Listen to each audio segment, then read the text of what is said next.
This is the Indigenous Environmental Network. For more information, go to ienearth.org. So, with having militarism also be a defining feature of governance in our extractive economy also depends on imperialism. And imperialism can be understood as the ever expanding concentration of control of seed, soil, story, and land, labor, and our lifeways. So, if you think of the overall picture of this extractive economy, it really sucks, right? It's horrible. It's caused a lot of harm, and just the values that are represented within the extractive economy are not something that we want to continue to be a part of. So, if you look to the right, that is the new, what we can build. So, what does the regenerative economy look like?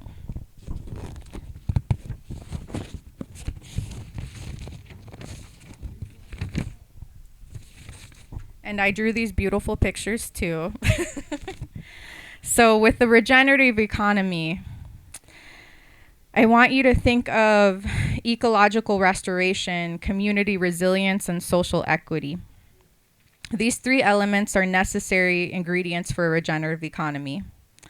Ecological restoration is the process by which we engage our labor. And I want you to think of labor beyond just working, think of labor as like community resilience, a process where we're creating the conditions for the maintenance of that diversity that we want to do, a way that is regenerative, and we are feeding ourselves while we feed the land and while we feed each other and lifting each other up. Also, thinking of social equity as a pillar. Equity is a primary purpose of the economy, so then we can address the existential threats that are posed by the climate crisis. And then also thinking of what I've heard and many times already at PME, especially at the Women's Tent, is that what you do to the land and what you do to the people. What you do to the people is what you do to the land. And this is why we can't separate social equity from the ecological restoration. And that is supposed to be represented by the butterflies and the people supporting each other and then working together in cooperation to lift each other up. But luckily, we can take all of that, mix it together, and make our secret sauce. And building rather than depleting. And I think this is where I want to bring in kind of thinking of also our lifeways and worldview and our cultures of a regenerative economy and the caring and sacredness of relationships to each other and to the land, which we all depend on. And I also always think of a place where we all can belong. The Zapatistas have a saying that's like I'm going to mess it up. It's like many worlds in one world. And just thinking of that and the differences of all of people coming together. Like here at PME, we have people coming from many different tribes representing different communities, yet we're here building together. So thinking of that in terms of a regenerative economy and in terms of self-determination and governance as well. And thinking of the diversity that has that room for self-determination and is also flexible, and making sure that the decisions that are being made when thinking of future generations and thinking of the land and thinking of the impact that our actions today have in the future. And then I think when thinking of a regenerative economy and a just transition, it's really comes down to liberation too, right? Liberation of the soil, liberation of ourselves, our communities, our souls, decolonization of our minds, and just the ways that we are kind of forced to operate in this extractive economy. Like, how can we build anew outside of that? So with that, to get more into some indigenous lifeways and views and the indigenous just transition principles, I'm going to hand it off to Muriel, and then we will move from there onto some fundraising and move the money information.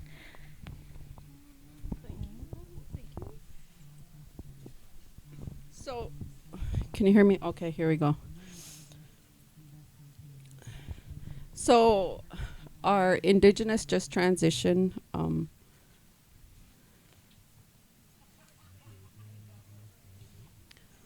we start when IEN started to really work within a just transition and how it really spoke to our people, because it was really our way of life. From what we were looking at, a lot of us, our lives, where we come from, and so, but our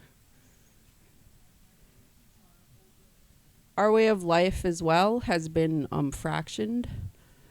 We've been, there's a lot of tribes that they don't speak their language. They're trying to revitalize it. Even within my own tribe, we only have a handful of first speakers that are left, that are handing it down. And when you lose that language, you really lose a lot within your communities. We've lost, and I don't want to say you lose a lot, it kind of gets put to the side, and you start picking up this other way of life that we've been in for a long time now. We've been trying to live in these two worlds. This world of this capitalist, it really does not go, it goes against our grain. The capitalist but when you start to lose, when you start to, not lose, I'm not going to say lose, because my one of my teachers told me we never lost anything. He said, we went to sleep. He said, we went to sleep. We need to wake up. We need to open our eyes. So when we started to go to sleep, because we were trying to live in this other world to protect ourselves, to make sure we're still here, because we've gone through a lot. I know most of you probably know, boarding schools and all this stuff. It has been, they've been trying to wipe us out since they got here, and we've been hanging on to what we have. And so, but the just transition is really, it really spoke to IEN, to a lot of our supporters, to a lot of the Indigenous communities, because a lot of the communities that's what they're trying to revitalize within their communities. And what does it look like? It looks a little bit different, because we see the land as our connection. This grass here, this grass it's living, it's breathing. That's how we see the land. Everything is living and breathing. We have to respect it. And that is one of the things with our Indigenous just transition, is to remind our people that, hey, everything is living. Remember our ways. These are our ways. These are the things that we've done. We respect the land. We have our ceremonies. Our people are always in ceremony. It's kind of funny, because another one of my elders, he would always say, I would hear people say, well, we're going to have a ceremony tomorrow, or we're going to have this ceremony, we're going to have that ceremony. He'd say, you know what? He said, long time ago, we were just walking ceremonies, because that's what we had, the respect for the land, we had the respect for our people, we had the respect for ourselves. We were just a walking ceremony, because every day we greeted the sun every morning, we put our tobacco down, we spoke with each other, we helped each other out. If somebody was hurting, we all came together and helped them out. We didn't say, oh, somebody else will take care of it. Everybody came together, and so that's what Indigenous just transition is. I know there's more to it, and I want to take up a bunch of time, but that is basically the core of what it is for us, you know, and we're looking at that revitalization. I know Mary talked about it. A lot of us are looking at that, waking up and picking those things back up again and remembering, you know, picking up those things that were passed down to us that we had to hide. So that's kind of what it looks like for us. Will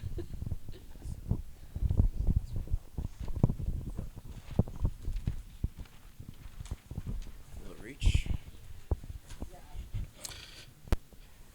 Hey everyone. I'm going to invoke some emotion first and foremost. So I have some numbers I want y'all to take a look at.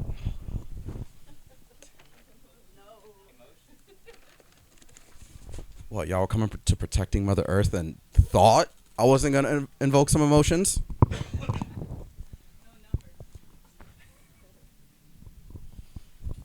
So this is some outdated data, but a lot of it still holds true.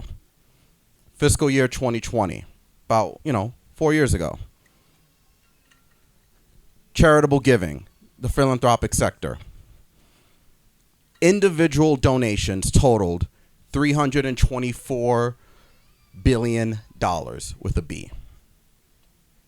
Foundations, those institutions that, you write your reports for, your proposals, $88.5 billion.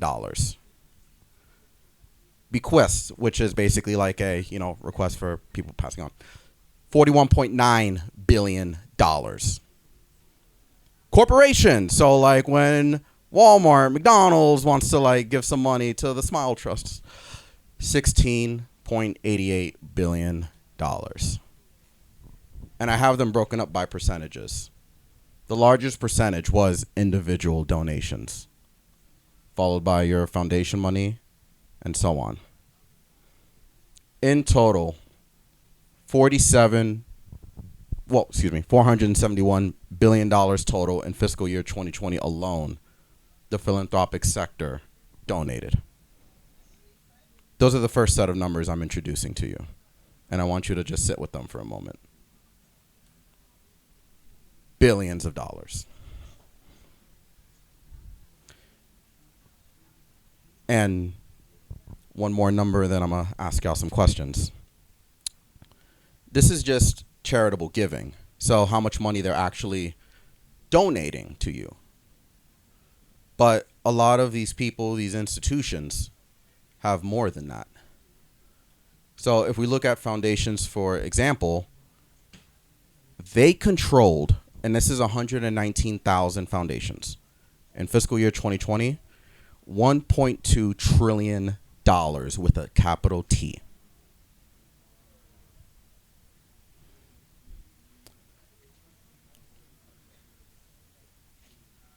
Give me some words. What are some instant feelings? Huh? When you say who, what do you mean?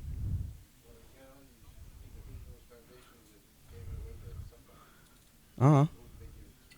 Oh, we'll get to that. Don't worry. Don't worry. Oh, don't. See, I was ready for that.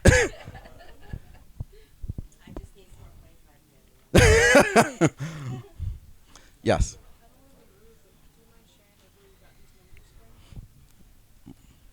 There's a report that comes out every year called Giving USA.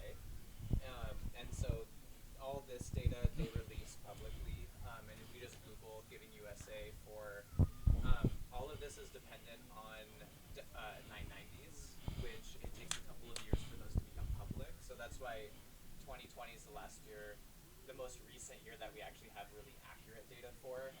2021 should be available pretty soon. As far as the investments go, but for philanthropic and charitable giving, you could look up Giving USA 2023, and you would be able to see how much was given away last year, which is an increase from these numbers. Mm-hmm. So they're controlling $1.2 trillion, and they're only giving away $88.5 billion a year. Ding, ding, ding. Say that again? They're controlling $1.2 trillion and they're giving away $88.5 million annually. Where's the rest of the money? What are they doing? That was a very, thank you so much for saving that. I'm going to have to hold it like this because this easel is not cooperating with me. So that's a very important question now. You know, missing somewhere. But in general, though, I start with introducing these numbers, because we need to ground ourselves in the kind of money we're talking about here. For a lot of us, me included, I grew up in poverty. You know, I grew up on welfare, food stamps, like you name it, like, and any little thing, the state will take that away. But when it comes to philanthropic giving, there's literally billions of dollars being made available. And with this whole 1.2 trillion controlled, I'm going to bounce around a little bit. There's this magical 5% number that usually gets another emotion. Can anyone tell me what 5% represents? Just wild guess. Okay. Tax. Okay. Anything else? So, by legal definition, if you are a registered foundation, of all of your endowment assets, you are only legally obligated to donate 5% a year. 5% a year is the minimum.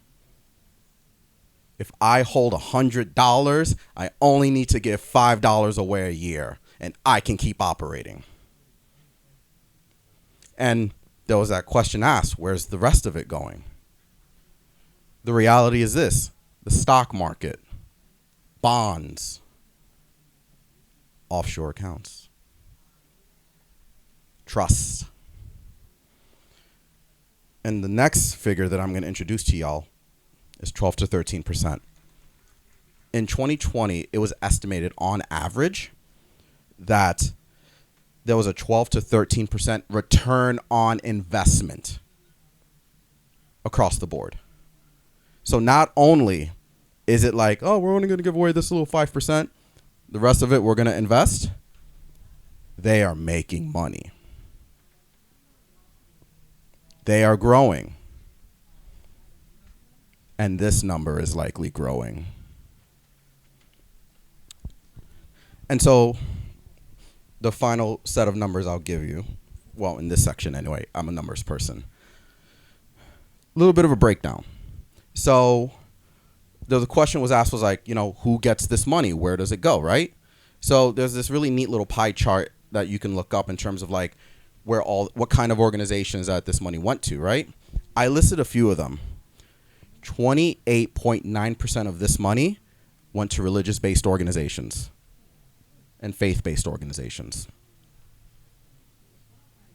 Environmental groups and animal groups, because they had to lump us together, 3.2%. Look at that dramatic difference.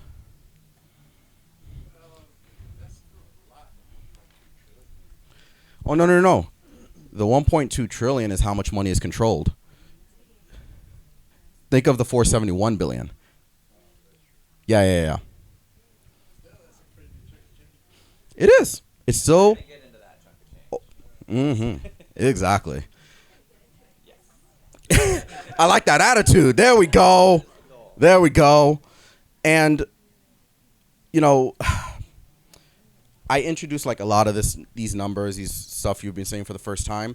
If you are someone who is actively involved in fundraising on behalf of your organization, your tribe, you know, your family, anybody, you need to familiarize yourself with just how much money is actually out there. And just to get these numbers out there, now we flip, is now we start talking about something we like to call move the money. So a number of years ago, CJA, when they got together for their, 4-year strategy, they named a new meta strategy called Move the Money. So the principle of Move the Money is an all-in-one working assault, I like to call it. Nobody else in CJA says this. This is just me. We are going to liberate capital. we are going to get that money that's being hoarded. We are going to unlock the money that is being sealed behind different accounts. But one of the things here, and this is where we have to, and I jump around a lot of us, myself included as someone who grew up in poverty, we have a lot of trauma when it comes to money. And I'll talk about this more in our next session tomorrow, so come tomorrow. It's a scarcity mentality. You kidding me? If I see something went up by $1, I ain't buying that. I'm going to go find the sale. And a lot of our tribes, organizations, families work in the same way. We don't know how much of this money we're going to have, so we're reluctant to spend it. And on top of that, when it comes to actually going after money, we think there's so little because all we've known in our lives is a little bit of money. But that also leads to a permeation of some really negative habits when it comes to fundraising. And one of the most negative habits that I have to name is competition. When it comes to your traditional foundations, oh yes, open report, submit. And they make all of us compete with each other like we're in a circus for that 5% of money that they've unlocked. And we act funny with each other. If I know a funder and I'm working for or working with some folks who are like really in that scarcity mentality, and somebody asks like, hey, what can you tell me about the funder? Like, don't tell them anything. That's our connection, our relationship. We can't jeopardize it because we don't know if that'll lead to them not giving us money anymore. And folks get really secretive with who they know, how much they know. When in reality, no problem. When in reality, they got us fighting over 5% when there's that whole ass other 95% out there. The essence of Move the Money, we all are getting it. Not just us. Like me as a resource mobilizer for Climate Justice Alliance, I am hustling so that CJA, our members, our movement folks, the folks I don't even know, that money is being unlocked so y'all can get it. So one of the things here that I listed here is kind of like this whole thing of like, we are not alone, is, we do, environmental climate justice work on top of other things, right? There are other organizations doing that. And you know what? The way some funders and some individual donors act, well, y'all don't fit us. We only want to do this very specific thing, which there's a lot we could say about that. But you know what? Oh, really? So we don't fit? I know someone who does. Give me a minute. I'll get him on the phone right now.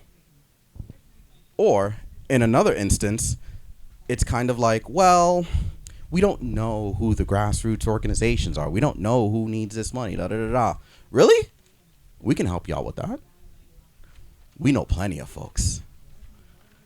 So, and, a lot of what I've been saying so far is around, specifically like, your traditional grants and your individual donors as well. But one of the things we advocate for when we talk about Move the Money are new creative vehicles and mechanisms for money. Anyone here ever tried buying land with a grant? You technically can't. There are legal restrictions around grants. You can't buy land. So how about this for a novel concept? What about a non-extractive loan fund? Where, you know what? You're getting a loan with the lowest interest you've ever seen in your life. Is that similar to like the conservation easement? Say that out. I didn't get that. Would that be the same thing as a conservation easement? Is that like Legally? where you don't extract from the land? Kind of, yeah. I don't know enough about all Yeah, yeah. It's not a conservation. Oh, I'm thinking about something else then. Yeah. Okay. But Because. Mm-hmm. Oh, that's what we're all about. Because the reason why I was bringing up non-extractive loan funds specifically is because if you're getting folks to donate into a loan fund, that money is opened up and can be used for so many different things, such as the acquisition of land, such as supplies, things that you're not going to write about in a grant report. Like, and almost, I was timing myself so I don't go over. Thank you. And most of this stuff too, when it comes to like these other vehicles and ways you want to move money, it's all so that when foundations say, you know, we can't give you a grant for this, it's like, well, there are other things you can do. Donate to a loan fund. Find an intermediary who can move that money then. Or, you know, there are, you know, these other pooled funds that you can start joining.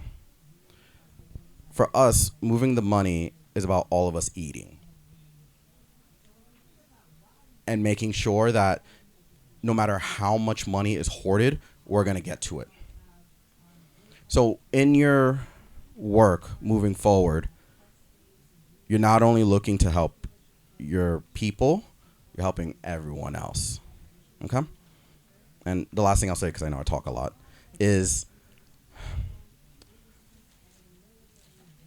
there is money. It's not all the money in the world because we're only talking about philanthropy specifically. But always keep that in mind. It's out there. And it's not easy to get out. And I'm going to be real with y'all. It takes a lot of work. The next time I get on the mic, we're going to create a path together. Okay? But for now, think of it both short term and mainly long term. That's the reality. All right. I'm done. I'm just going to talk to y'all a little bit more before we jump into working together to think through some of this stuff for the situations y'all are in. But I think to Luis's point about kind of the trauma a lot of us hold related to money and how difficult it can be, I think that's like one big piece is just like having really clear policies, right? And like if we are working within an institution, making sure our institution has it laid out how we approach capital and money so that our emotions isn't the thing getting in the way, right? Because it gets in my way, right? It can affect all of us and how we're approaching this work. So that can be really useful. Another thing, a piece of wisdom that was shared with me by kind of someone who's part of the Climate Justice Alliance ecosystem. His name's Gopal Dayaneni. He's a professor out west in California. But one of the things he says is when you're holding a dollar bill, you're not holding capitalism, you're holding capital. And what you do with that dollar bill is capitalism, right? And so I think that's like been really, like just that sentence was so profound to me when thinking about like this transition from this extractive capitalist economy to a regenerative economy, and what our labor is as people who work with capital and are trying to liberate capital from this extractive economy. It's not bad to be doing this work, right? Like look at how many people showed up here. This is not the like cool thing in the movement to be doing, right? Like look at all those other breakouts. I'm not taking this personally, but look, like people, right? Like people, like this isn't a thing people are stoked about, but really it's like this cannot be built without capital, right? And this cannot actually function without capital. And what we're talking about doing is actually liberating it from here. Like one of the things I say is like it's our job to kind of launder the money from here to here, right? Because we have to take it and its purpose and its meaning and change that as it's coming here into our communities and our organizations. What's that? With this little group. Oh, yeah. And so one of the things, just to kind of bring things back to the 101 that I think for me can always be helpful is just to start off, we're using lots of different words right now, so kind of level setting on that. So Generally, when we're saying the word philanthropy, we mean the private foundations that are giving away money through grants and required reporting. So that is like kind of capital P philanthropy.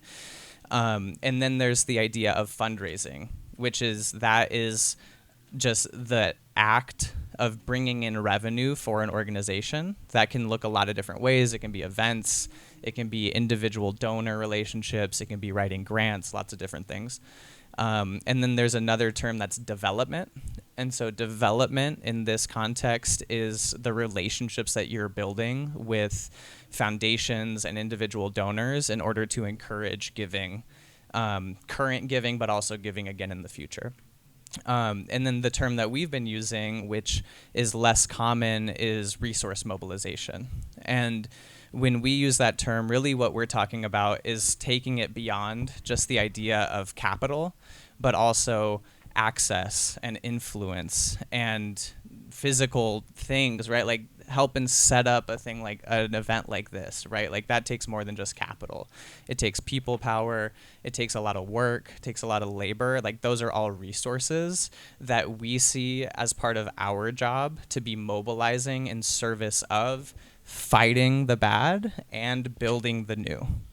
Right. And so that's like we take it to this whole nother level. And I like the idea of resource mobilization, too, because it's about deepening and building relationships. Right. And building trust with people ultimately and institutions. And the more that we're building relationships, the more we can actually move people to act. And the more we can actually make change beyond just the transaction of capital into our institutions, but we can actually encourage different actions. Like I can't tell you the number of times that our resource mobilization team at Climate Justice Alliance has been asked, kind of what Luis was alluding to, like, hey, we're trying to put together a docket of grassroots groups to give money to. Who do y'all recommend? Right, like that is because we built that trust with people and we built those deep relationships with the people who work for these institutions. The number of times we've actually seen foundations and individuals change their giving practices, they've changed their policies because of the deep relationship building that we've done that wouldn't be possible if we purely saw our role as fundraising. If we only saw it, and it's a really hard shift to make, and sometimes we can't make that shift, but when we have that opportunity, I feel like it's really important because that's what can move us away from that scarcity mentality to thinking about how are we actually changing these institutions who have the control of the capital so that they're actually operating in a way that serves our mission rather than them just serving their own mission. So I think those are the main things I wanted to chat about. And I think the only other thing I'll say about like that deep trust building, I know it can feel hard to really like commit that time and energy when we're so focused on getting the dollar, but just to say really quickly, one thing about foundations and one thing about donors is that if you have spent the time to build a deep, trusting relationship with a funder to the extent that's possible from your end, the more likely the representative from that foundation is going to give you a heads up that their funding priorities might be shifting next year. Right? Because a lot of us, like that catches a lot of organizations off guard. Like we didn't know that was coming. But the more you build that trust, the more you build a relationship with a human being at the institution, the more likely you are going to get that heads up. So you're not going to get caught as off guard as much, right? It might still be a big shock, but it at least gives you more of a runway because that person is going to see a human on the other side, right? On the other side of that email or that text. And they're going to want to help you out as much as they can. And so that's for foundations. And then on the donor side as well, generally, donors want to give you more money, right? Like if they've given you money in the past, they want to give it to you again if they have the capacity. And the thing that will stop them from doing that is if you piss them off. Which if they've already given you money, hopefully you're not going to do that just by doing what you do.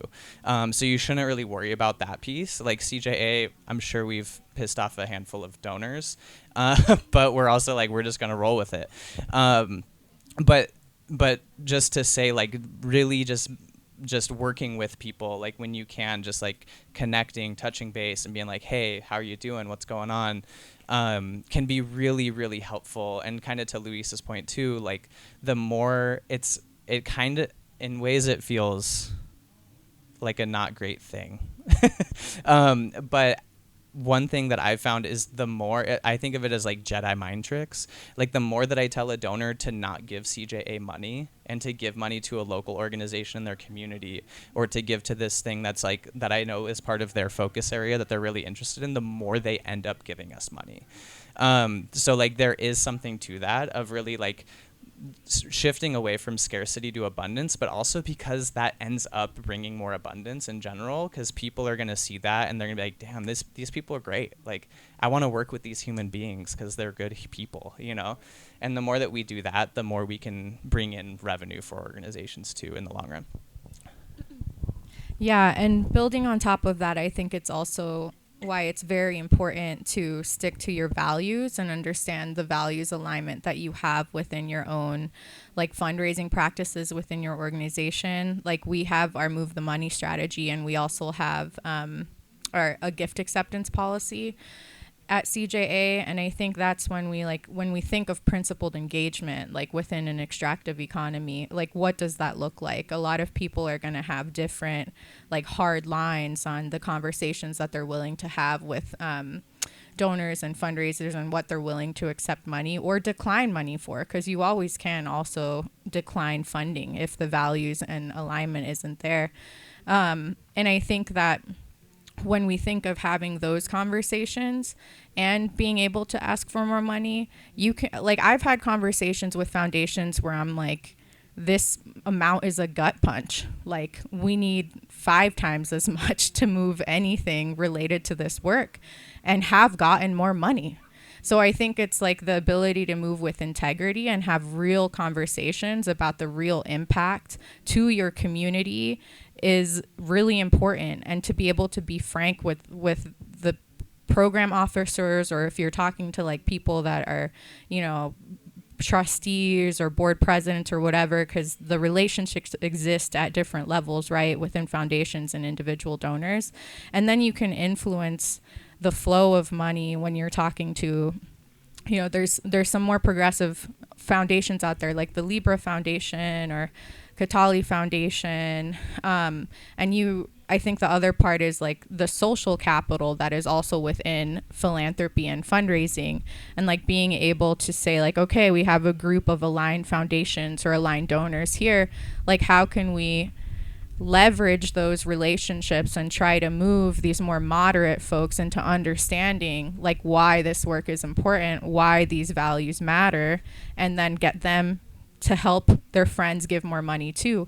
And I think right now, especially, I will say, you know, because outside of CJA, I do a lot of land rematriation work. We are in a time of indigenous renaissance, right?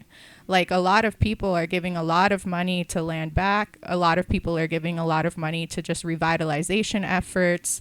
And I think that when we think of moving people, especially more moderate funders, into giving to our communities, that we need to be saying like, hey, you know, it might be like academia and whatever that's like validating tens of thousands of years of what we have done as a thing that works to solve the climate crisis or to move X, Y, and Z. But we know that these are proven things that we have been doing. Our lifeways are proven, and the investment in us is like investment in everybody. And I think that's the other thing that I want to underline in just like having the relationships and conversations with the funders is like, don't be shy. Don't be scared when you're in those rooms, because it's like they in certain extents too, like a lot of people are coming to you as the expert in what you're doing, and you are the experts in what you're doing. Nobody's going to know the work that you're doing more than you do. So when you're in those spaces, like lean into that and lean into that power, and knowing that you are the one that has the expertise in that moment. They just have the money. And oftentimes they have more money than what they're coming to the table with. So if you're able to make the case for them, you can unlock more of that. And then also have future conversations too. Because like Luis and I, we work together, and when we go into meetings, Luis is sometimes like, we're up for renewal or whatever. Like, I don't think we should ask for more. And I'm like, psh, we're asking for more, Luis. and guess what? We usually get more money. So I do just want to say that, like, stick to your intuition. Always think of the people that you're representing that aren't in the room. Because I always am thinking of my children. I'm always thinking of our future generations. I'm always thinking of the land and the people that can't even be there to have these conversations.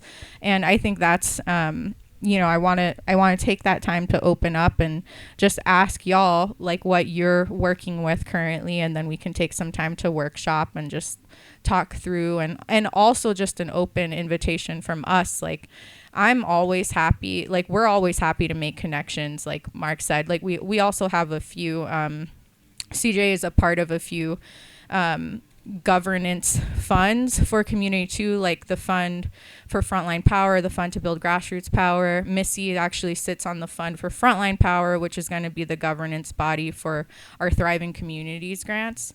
So, we're all doing it, and we're all connected to the work. So yeah, so feel free to lean and call us in and talk to us about different things. Luis holds office hours too, and we're always here for that support. So does anybody want to talk about anything they've got going on in their communities?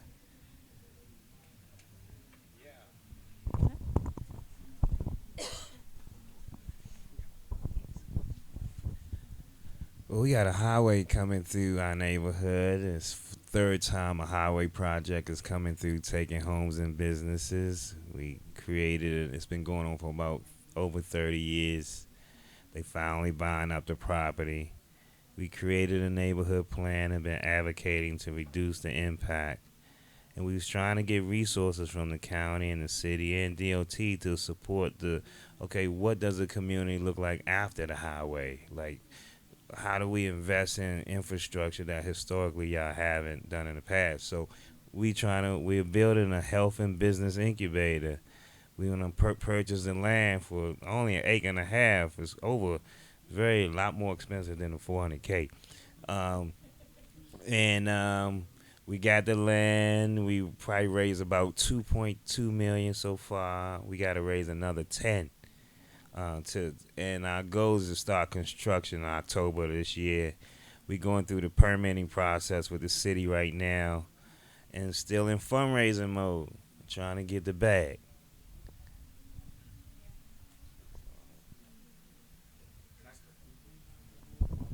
So I'm immediately bringing in Move the Money here in terms of connecting and communicating with other allies. And we'd be more than happy to make some of these connections. So Communities for a Better Environment, CBE, which is based out of Richmond in California. Last year, they won a 15-year battle against a new interstate. It took them 15 years to defeat it. And the money was already invested. Millions of dollars had already gone into that by the state. So first things first, like I always strongly recommend, like, let's get you connected to some folks who have done very similar campaigns and have been successful in their campaigns. Also understanding the different dynamics in different communities, but I think it's always important to connect with other folks so you can just get those ideas flowing.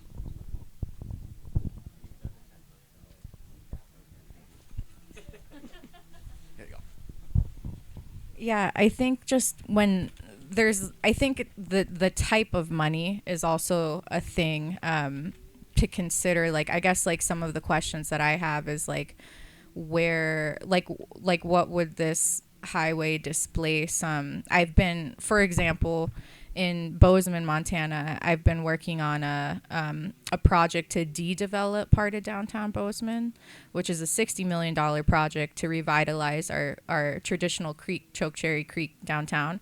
But we've actually been going after historical preservation money, saying that, like this land, this place was historical for all of the 49 tribes that would come through Okotowaktai Sakum to use this creek as like a medicine. So I think like if you think of what's there and like the historical significance that it has to the community, that could be like, you know, a way to go down like the historical preservation route. Mellon Foundation is giving away, they're like trying to just throw darts at a wall basically to give away money right now around historical preservation. It's not just buildings though, it's like for communities too, like they're framing it as like for BIPOC communities too, so you should definitely look into Mellon if you haven't. Okay. Yeah, go through that pot of money too. And then like have you done a feasibility study already? Like for the 12 million total, you're saying you got 2 million. We got two, so man, the budget's really 8 million. Okay. The raise. So, and Mellon gave us 500K, and we still was out for the first time, and we didn't seek them out too. They just found us. Said we want to give you some money, so I was supposed to go with them again in New York, try to get some additional dollars. Ask for millions. Like for real. I'm not just saying that. Like, especially for everybody. Like if a funder ever comes up to you and just gives you money, that's like, you should be asking them for at least 5 times as much. Cause also statistically, I think it was like an AFP thing I heard it through, but most foundations and donors, whatever they write the check, like if you go into a meeting, whatever somebody has a blank check, the number that they have in their head that they're going to put down, they can do 5 times as much that same day. Because they're giving, like Louis said, that 5%, like they're thinking more at like, what am I comfortable with? But I think part of the thing as fundraisers is like, you're like, okay, you know, we're talking about maybe like a lunch out or a dinner out for somebody versus like, oh, I'm going to treat myself and buy myself like a new pair of shoes or something. Like they have the ability to do that. So you just need to push them to the point where they're like, okay, like, you're saying that like a new pair of your shoes is worth more than like all than this community, you know, like really getting down to the conversation of values and values alignment. So if you want to talk more one-on-one, I'm happy to like, you know, give you more insight. But yeah, definitely with Mellon, like ask them for millions for real. Do you have anything? I could jump in. So 2 things that come to mind. One is, have you all, and just I'm sharing this for the whole group in case other folks aren't familiar. Like, have you used the concept of like a gifting pyramid for like laying out? So like it's a concept that more like traditional fundraisers will very often use in like a capital campaign. So when they're trying to raise millions. And basically it's a pyramid, right? It's a triangle, and you break down that 10 million total and you say, what is the biggest possible gift I feel like we could strive for, right? Like we could get maybe $1 million gift if we've already got a $500,000. So you put at the very top, you're like, I'm going to shoot for $1 million gift. And then below that, how many could I ask for between 250 and 500K? Maybe in our community, the folks we know, I could get 10 of those, maybe, whatever. And you break it down that way. And for me, just the way that my mind works, at least, it's just a way that makes that 10 million feel so much less daunting, because you can say like 2 million, that's going to actually come from like gifts from $50 up to $1,000, but we need a lot of those to get 2 million. But we could do that with our community, right? Like we could do that there. That 3 million, that's going to be gifts that are in the range of 250,000 to 10,000. So how many of those do we need? And you start really just like it, then it turns into a math problem, right? And you start looking at like who's in our community, how many people can give at this range, and this range, and then you just start to chunk that off. So the So usually, and with the traditional capital campaign, so like, let's say this is Mellon money, because they can do that. Like that's realistic for you, like for real. And if you ask that, they might give you 2.5, but then you got 2.5, right? So here, like I usually make this 1 person, 1 to 2 people, and then with these, like when you go public with the capital campaign, you usually want to have 65% of whatever your goal is, like in the bag already. So then that last bit is like your public is this part, is just like the public buying part. But you already know that you have the investments of the folks with the, with the deep pockets up top. So that's kind of the framework that's usually used for capital campaigns. And also, like, let's say there's 1 to 2 people, like, not only are these gifts, like your deep gifts, these are gonna be the ones with a lot of social capital too. So in terms of getting big money, and I'm talking like 6, 7, 8 in like dollar investments, like these are the people that you want to be quietly organizing first. So then when you hit the public, like it's like this is a community effort. Like we're closing this out and you don't necessarily even have to give these people all the notoriety and like I'm not about that when I do fundraising. Like when I talk to folks, I'm like, look, you're investing because you're investing in the work and you are values aligned. So it's not like Melon, we're gonna like, give you all the gold star stickers because you're great. Like no, this is reparations, right? Yeah. So, and this is like the community love. So this is more when like people are like given out of their own pockets. So that's kind of the way to. And one other piece about that top $5 million, or whatever that number is for what you're doing, if you're trying to do a big project, campaign, whatever, is to think, and like not that y'all are locked in place with that one $500,000 gift from Mellon, but a lot of times the first gift is going to set the tone for future gifts. And so just like doing what you can to try and like get that first gift to be as big as possible. Because if the next target is going to be like Robert Wood Johnson Foundation, which may be interested in something like this because they're all about health, right? There you go. Yeah. So if you're going to them and you're like, Mellon gave $500K, they're thinking, right? Like they're like, oh, like we're gonna. Right. Yeah. You get a little competition there, and it's like we want to one up Mellon, right? Like we want to look like those guys. But they're gonna be like, it was just $500K. So if we do 750, then we already topped them, right? But if you could get that up to 2.5, then the Robert Wood Johnson staff are gonna be thinking, okay, like this is some serious stuff. Like, but then they're gonna be thinking about coming in somewhere closer to that, or like at least that's gonna influence them, right? Like this is the psychology of the giving, is that's gonna influence their thinking. So that can be a good thing just to think about too. The other thing that I was going to mention, and to bring it back to what Luis's point about connecting with communities for a better environment, and to bring that into what Katie was saying about y'all being the experts, putting on funder briefings can be a really, really great way to get your message out to a new audience and to establish your notoriety as experts on this issue. And if you get in touch with Communities for a Better Environment, you could be like, yo, do y'all know anybody else who has worked on this type of campaign, either active, they succeeded, or they lost? Let's get 2, 3, 4 of our organizations to put on a Zoom funder briefing about why it's so critically important to stop highway expansions right now. And then you could set that up, like you could do that in a month, right? And get that type like thing put together. And if you bring the collective relationships of all of those organizations to the briefing, then you could get exposure to a lot of different groups. You're giving those other groups exposure to different groups that they hadn't had in the past. And then that also just like establishes you all as a voice when it comes to this type of work. So that's another area where it's just like kind of think, and I know that can be hard to think about like that when it's like a couple of steps to build up until you could actually make that ask for money, but that can be a good one. And you can kind of crowdsource doing that among a few different organizations. Actually, wait, how are we doing on time? We got like 10 more minutes.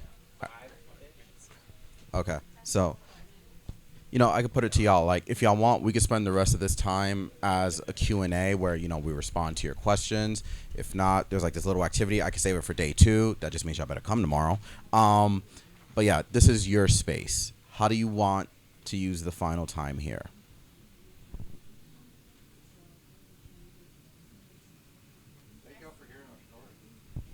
It's what we're here for.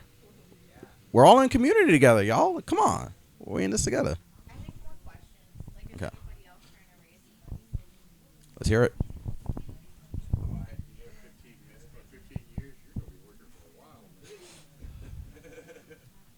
Hi, so I'm Michelle Crisostomo, and I'm from Guam, and we're with the nonprofit Guahan Sustainable Culture.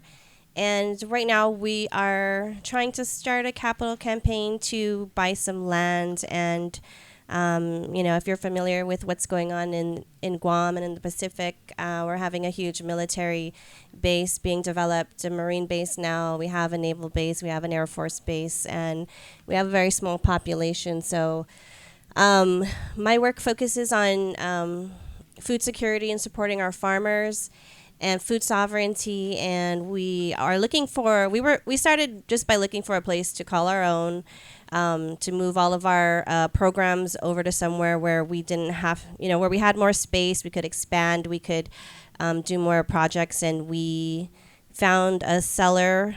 He was selling his land. He's a friend of ours, and he has 50 acres. It's been developed into a fruit forest. It has medicinal plants. It has a lot of native trees that you can't find growing anymore on Guam. And he wasn't actively looking to sell, but he allowed us to use the property for free. He gave us a license to use it with no end date.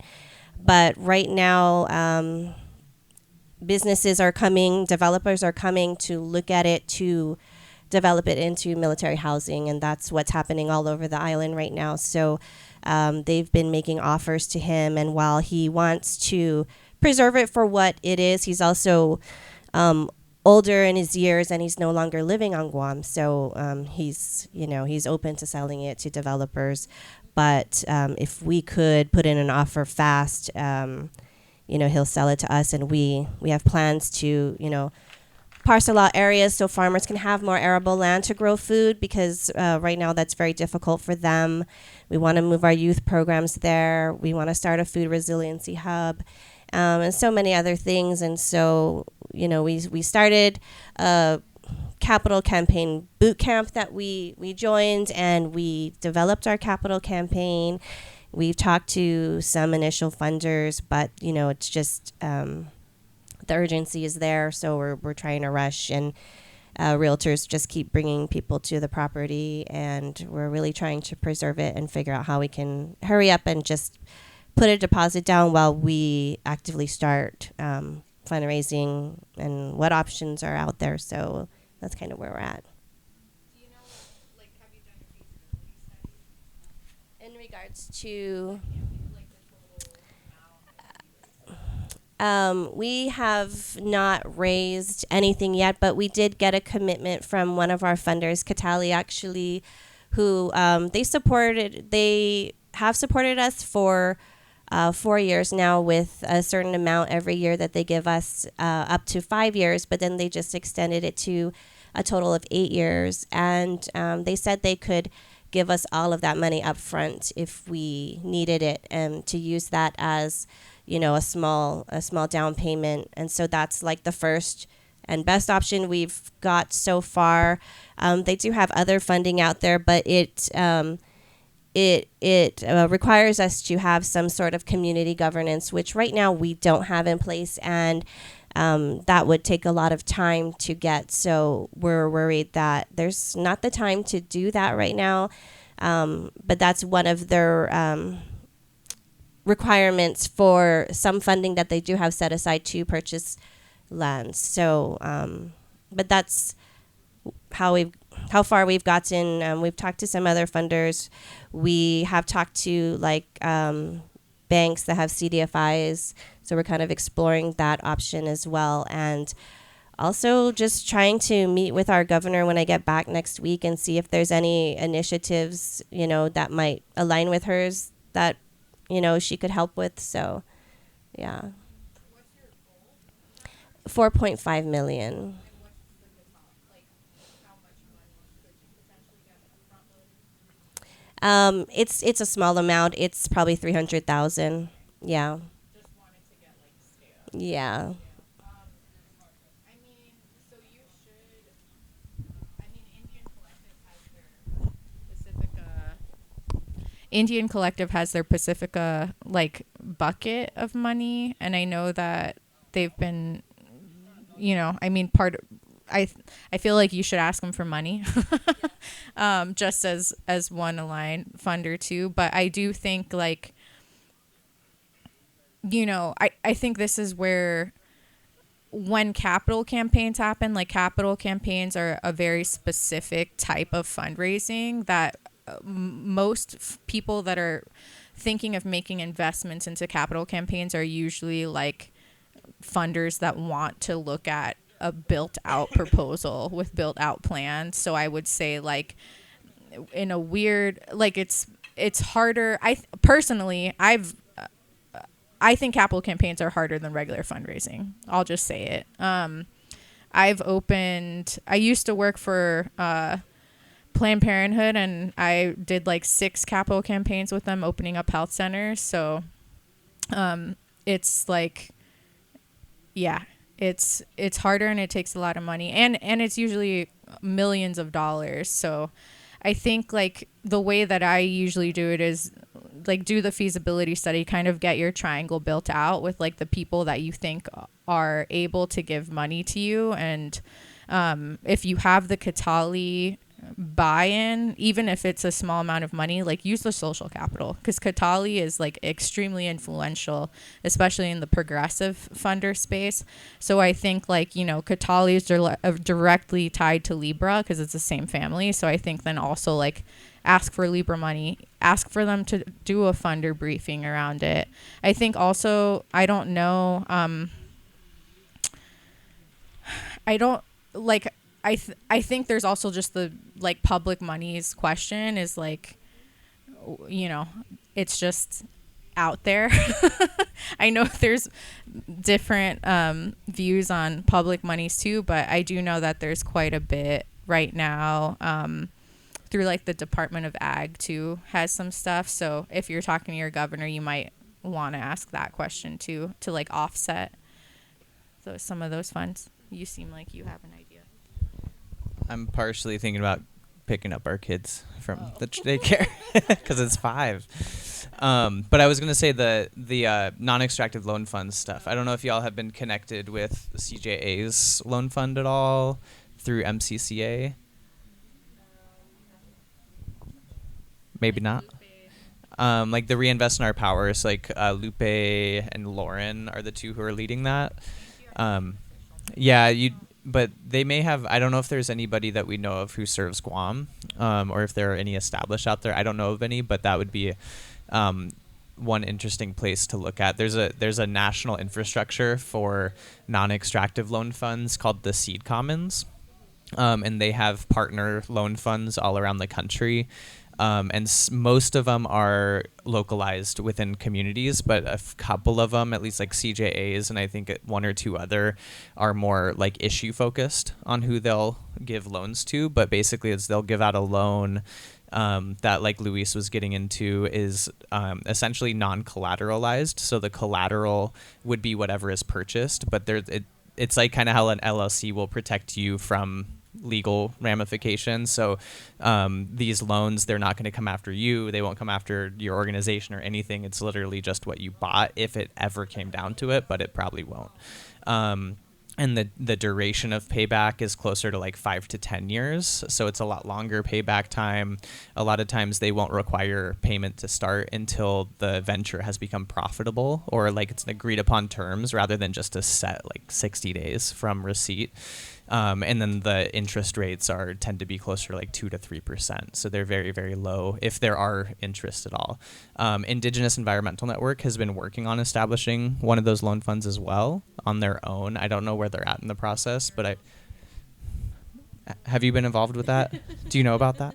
We're still working on that. But yeah, once that's available, that like we're kind of in a place right now where a lot of groups are thinking about it and building the infrastructure, and a few have it, and soon a lot more groups are going to have the infrastructure, but that's hard when you're working on a time frame like you're working on. But David Price, I think that's his name, is the person from Indian Collective.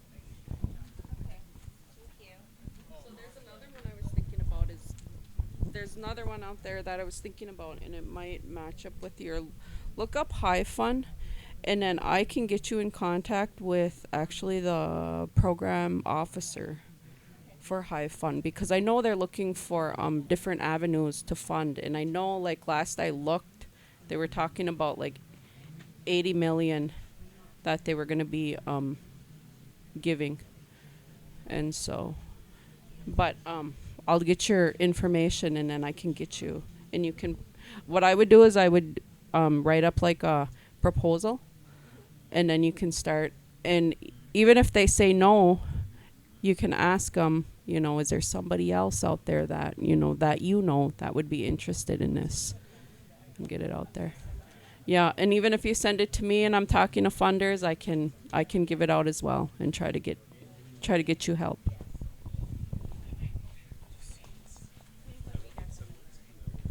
And one last thing, and this is like a good one for all of y'all. So, how many of you know what a philanthropic support organization is? Philanthropic support organization. So abbreviated, they say acronym PSOs. So these are organizations that were specifically set up to help philanthropy through political education, as well as to kind of get them more connected to like liberating their capital. And all of them operate on like varying different buckets of work and levels.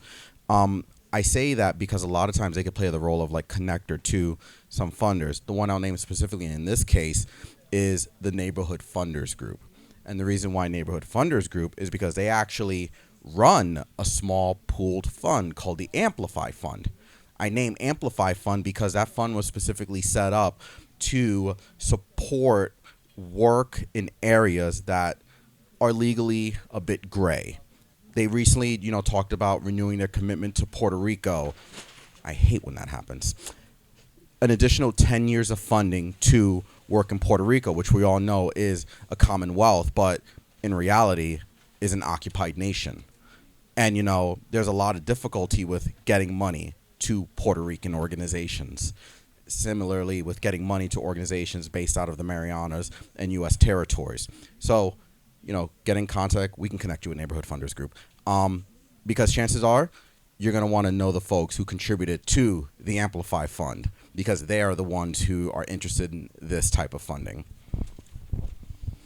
Right. That was small neighborhood funder group? Neighborhood Funders Group. Yeah. And so I honestly don't know where we are with timing, but one of the things that we wanted to leave you with is a QR code. So this is a little toolkit we put together for y'all with some resources. If you scan the QR code, it'll take you to an open folder with some documents that y'all can use. And I've listed the documents there. They range. One of them is a gift acceptance policy to help you navigate some of those conversations about accepting money from certain entities. Another is on the Reinvest in Our Power work, which is the loan fund. You may want to learn about that. And, the indigenous just transition principles are up in there too.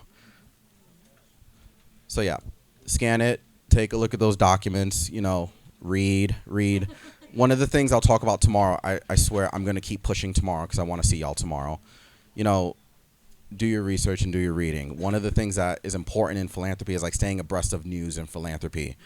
You got to read those free articles from like Inside Philanthropy, Philanthropy New York, just so you can, because a lot of times they will be like, oh, a new fund has been set up by the Rockefeller Foundation. Like, read philanthropy news. So yeah. And I think like going back to the whole values thing, like it's good to read all of the things for information, but then come up with your own values system and your own alignment. Because I will say, one of the things that I am like, I don't like the wording of it is like when people are like decolonizing wealth, and I'm like, what do you mean taking money and turning it into mulch and then growing something out of it? Because to me, that's decolonizing wealth. So I think like, when you think of just transition and like how y'all are engaging in stuff, I think that's why it's like really important to have a clear understanding and policies around capital. And like, that's one of the things too, with our gift acceptance policy is like, we can point to something and be like, look, this is like our values and this is what we're sticking by. So then there's no gray area when people are trying to bring in their funny business around having you try to sway from that compass. Yeah, that's really important. I've seen IEN. This is prior to me getting there. IEN was offered, I think it was close to $10 million from Amazon Bezos, and turned it down because they don't align with, and that money could have really, did a lot. But also, where is it coming from? And they didn't align with our values. So really think about that when you're but I know it's hard. I know it's hard to turn down money. Then you can look at the flip side of some things, and if you can get into a funder's ear, maybe you can switch them. Maybe you can start having them think about giving up more of their money and quit trying to hoard it all. Yeah.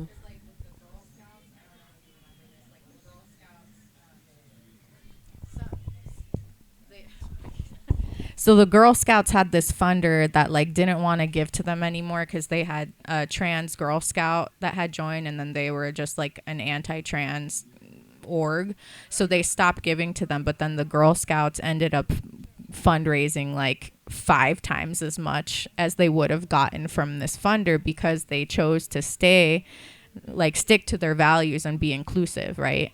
So I think that's the other thing, is like having the integrity and moving in a way that, centers principled engagement. Like it's just like I'm going to say it, like it's the right thing to do in my opinion, because in the long run, it's like, you're moving in the way that you're moving for future generations. So we are technically done, but if anybody wants to stay behind, talk, ask us questions, we're here for you. We will have another workshop tomorrow at 1:30. We'll see what time that starts. But thank you all for your time, and we're here as a resource for you. Yes. I wasn't here for the whole thing, but I don't know if you talked about the Earthworks resources for grants. There's an air table there. It has multiple different grants on that that people can apply for. And that's just earthworks.org/resources. There you go. Write that down, y'all.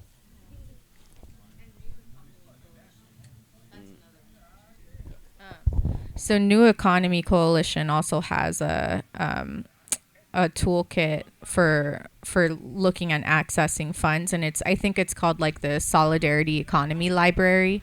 But if you go to their website, you can pull it up, and it's like a list of, they've compiled like every single funder and like opportunity based on issue area. Oh yeah. There's a company platform called Just Fund, just justfund.us.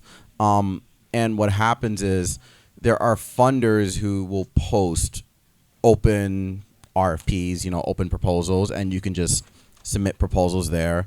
The neat thing too is that you can leave your application posted for a year, and then any funder who like joins Just Fund can just look through old applications and be like, you know what? I like this organization. Let me contact them. So Just Fund. Yes. Keywords are very important. Like you got to make sure you have certain language in there so that it will attract the attention of certain funders. Yeah. You've been listening to the Indigenous Environmental Network. For more information, go to ienearth.org.